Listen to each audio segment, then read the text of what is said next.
ዘገባው ልኳል። በኢትዮጵያ ሶማሌ ክልል እየተመዘገቡ ያሉ የልማት ስኬቶች ተጠናክረው እንዲቀጥሉ ከክልሉ መንግስት ጎን በመቆም እንደሚሰሩ ነው የኢትዮጵያ ሶማሌ ልዩ የህብረተሰብ ወኪሎችና የሀገር ሽማግሌዎች የተናገሩት።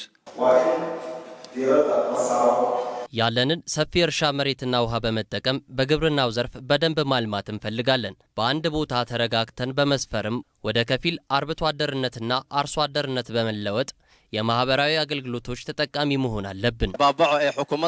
ክልሉ ያቀደው የውሃ የግብርናና የትምህርት ተኮር እቅድ በተግባር እንዲውል ለማድረግ በሚጠበቅብን ደረጃ እንሳተፋለን። አፈራችንን በመቆፈርም በእርሻ ስራ ሀብት ማግኘት አለብን። በዚህ ጊዜ ከድህነት ውጪ ሌላ ጠላት የለብንም። በጎረቤት ሀገራት የታየው አይነት ጥቃት በንጹሃን ዜጎች ላይ እንዳይደርስም ከመቼውም ጊዜ በላይ በንቃት የሃይማኖት ጽንፈኝነትን እንደሚታገሉም ነው የተናገሩት።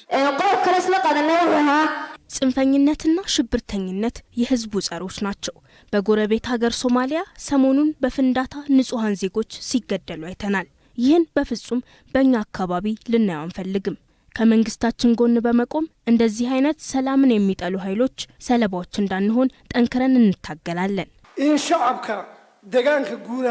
ህብረተሰቡ በክልሉ በሃይማኖት ሽፋን የሚደረግን አንዳንድ ጽንፈኛ ዝንባሌ በጥንቃቄ መመልከት አለበት። ከዚህ በፊት ተከስተው የነበሩ ጽንፈኛ ስምረቶችን ከክልላችን ማጥራት ይችላል። አሁንም እሱን እናስቀጥላለን። ጉባኤውን የመሩት የኢትዮጵያ ሶማሌ ክልል ርዕሰ መስተዳድር አቶ አብዲ መሐመድ ኡመር በበኩላቸው መንግስት የህዝቡ ጠላት የሆነውን ድህነትን ለማስወገድ ግብርናን መሰረት ያደረጉ የልማት ስራዎችን በትኩረት ይሰራል ሲሉ ተናግረዋል። ቢዮ ባድ አለፍ ያዓፍማት ውሃ፣ የመስኖ እርሻ፣ የእንስሳት መኖ የመሳሰሉ ልማቶችን በሳይንሳዊ መንገድ እንዲተገበሩ መንግስት ከመቼውም ጊዜ በላይ ከናንተ ጋር ለመስራት አቅዷል። ይህ ህዝቡን በማሳተፍ ከተሰራበት ለመላው ኢትዮጵያ መብቃት የሚችል እምቅ አቅም ያለው ክልል ነው። ልማታችን እንዲቀጥል ደግሞ እንዳላችሁትም ሽብርተኝነትን አብረን መቆጣጠር መቻል አለብን። ሰሞኑን በኦሮሚያና በክልላችን የነበረው ችግር እንዲፈታ የጀመራችሁት ጥረት የሚደነቅ ነው። እኛ ድህነት እንጂ ሌላ ጠላት የለብንም። ለ5 ቀናት በኢትዮጵያ ሶማሌ ክልል ሲካሄድ የቆየው የልማትና የሰላም ኮንፈረንስም ተጠናቋል።